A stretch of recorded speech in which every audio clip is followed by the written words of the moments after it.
Hello. So can we start off with introducing yourself and your position in EMRA?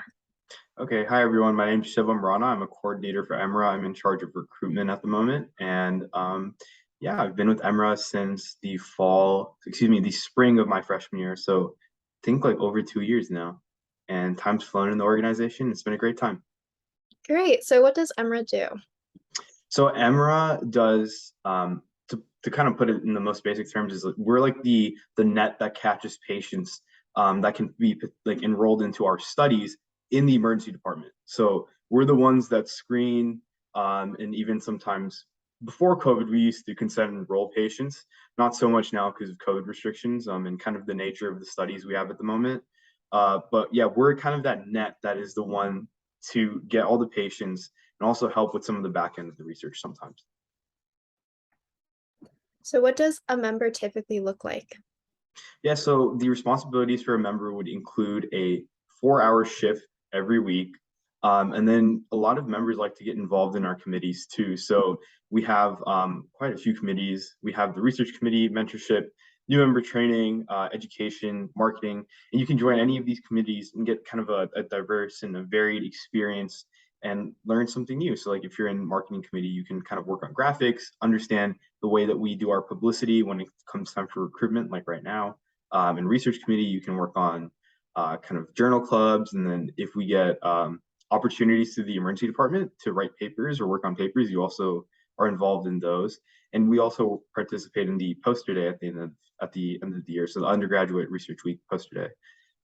So yeah, the committees are one part of it that's also really big. And then you have the shift, which is kind of the main core of our program. And on shift, as I said, like before, we're the ones that are screening patients that are coming into the emergency department, figuring out who can go into what study or if anyone, or if the patient's eligible for a study.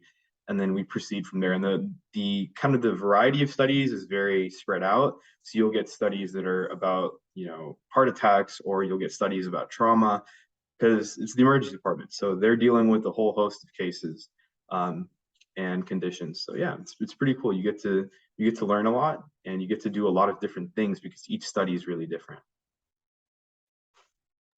Great. So what makes EMRA different than the other pre-health organizations on campus? I think one thing that EMRAs really appreciate is the involvement of our staff. Like, so the emergency department staff is really involved in the program.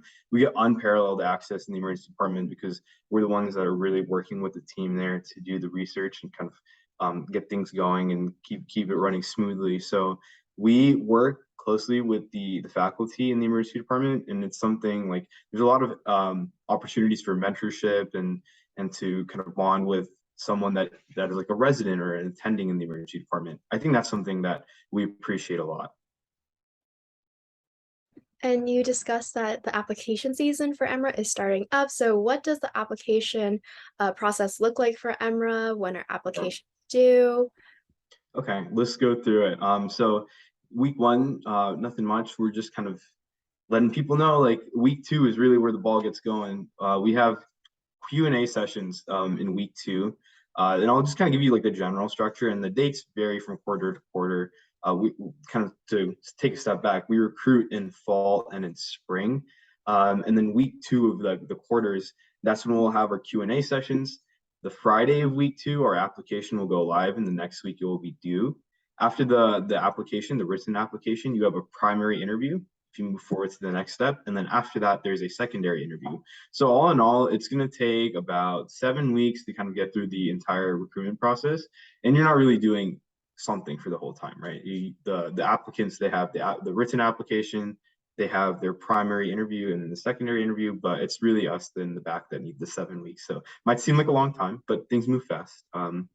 Yeah, so that's kind of the general structure. The important things to know for like if you're a new person or like a new student or like a new student at UCLA and you're interested in joining EMRA, important dates to know are like week two. That's when the Q&A sessions are. So you'll hear about it through some way. You will be at EAF. You might hear about it through a classroom announcement because we like to reach out to professors and let them know. You might hear about it through your department advisor because we do like to talk to them too. But know when those Q&A sessions are, that's really important to go to. And what qualities distinguish applicants as strong candidates for your organization? Yeah, so when you look at our application, one thing that we want is someone that's going to write what they want to write on the application. So I think if I'm remembering this correctly, and I should be, the first question is going to be about your specific interest in EMRA. So talk about why you want to join our organization. The next two are going to be questions about you. And we want to hear about you and what you want to say. There's no right answer. So I think one thing that we notice is sometimes people want to kind of say something that might make them a better candidate, but there is really no better candidate. The best candidate you can be for our program is someone that's going to share your experience and what you've learned through the things that you've done. And it doesn't have to be an academic activity. It could be something, whatever you're willing to share and you're comfortable sharing, share, because we're gonna respect what you've decided to share, and we're gonna take it for what it is, and we want to see that you've learned and grow through that experience. So we want to give this opportunity to people that have demonstrated growth. That's like the biggest thing for us, and it's also kind of like a team player, and culture is like a big thing at our program. We really care about the type of culture we develop in the program. So that's something else we're looking for. That's great. So EMRA does stand for Emergency Medicine Research Associates. Mhm. On that note, what does your research really focus on? And for applicants, is previous research experience required or recommended? Yeah, I'm going to start with the second part of that question first, because I think that's important and it scares some of maybe the newer students and people that are thinking of applying. You do not need any research experience. You don't need any previous research experience or anything of the sort. We don't even recommend it. As I said, the thing that matters the most is being able to articulate what you've learned in your experiences throughout life. So that's kind of the big thing that we're looking for. And then our research focuses on a bunch of things, right? So I talked about kind of like, there's studies on heart attacks, there's studies on traumas. We have studies on, yeah, so one's on cardiac arrest right now, one's on fentanyl overdose, one's on youth suicide prevention, one is on abdominal traumas, and the last one is on sepsis.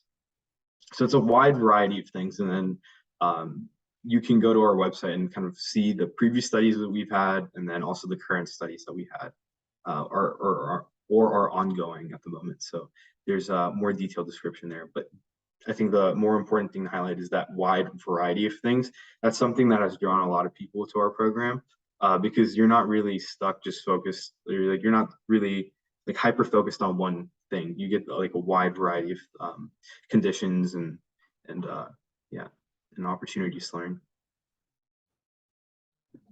Great. And then what is one impactful personal experience you've had with EMRA? Yeah, so this is going to be a hard one to talk about because there's a lot that's happened. I think let me tell you like my coolest or like my favorite moment, and then I'll tell you about the one that's like changed me, I guess. So like my favorite moment or like the one that was like, damn, it's really cool is we are invited to the emergency medicine department's like I forget the exact word, but it's like a conference for like the residents to share and learn from the attendings. So we're invited to kind of observe and sit in on those. And you get to hear cases that the emergency department attendings have had, and you get to learn about how they've treated them or challenging cases. So those like opportunities are like the coolest because you get in the mind of a physician and see kind of what their decision making process is and what's important to them in patient care. And it's something that I really don't think I've ever kind of ascertained or like kind of even like pieced together somewhere else. So it was a very interesting opportunity, and you get to go to a few of those.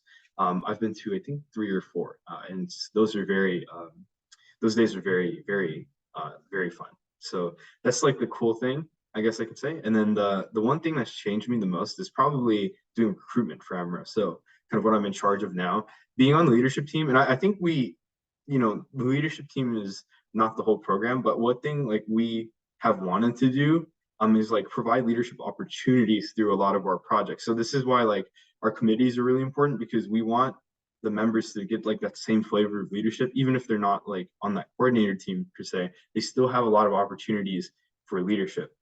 And I think that is one of the most unique aspects of our program. We do give a lot of those opportunities. The coordinators are really involved also. and we want to hear feedback and we care about how those like projects are going. So you get a lot of opportunities to learn in terms of like how you want to be a leader, things that you want to improve on. And I've definitely had those before I was on the coordinator team and after. So it continues. And that's something that I've appreciated a lot. I think that the programs helped me grow like a ton. That's really amazing. So is there anything else you wanted to share about EMRA that you didn't have a chance to talk about yet? No, I think you know, if you're interested in the program, just please come out to the to EAF, to Enormous Activities Fair. For the new students that might not know what EAF is, please come out to the Q&A sessions. I think you're gonna learn a lot. You're gonna get to talk to us, like the coordinator team and the members individually. You'll get and we're all friendly. We wanna meet you. We wanna talk to you. So please come by. Please ask your questions. Don't hesitate. You can always email us. Our email is on our website, and I think there's also like a question and answer portal on there too, so that might be easier to do. But just feel free to reach out. You can reach out to us on our Instagram too. Right now it's at UCLA EMRA. So yeah, I think that's all I have to say. Feel free to reach out and ask questions. That's the big thing. Great. Thank you so much, EMRA and Shabam. No worries. Thank you for having us.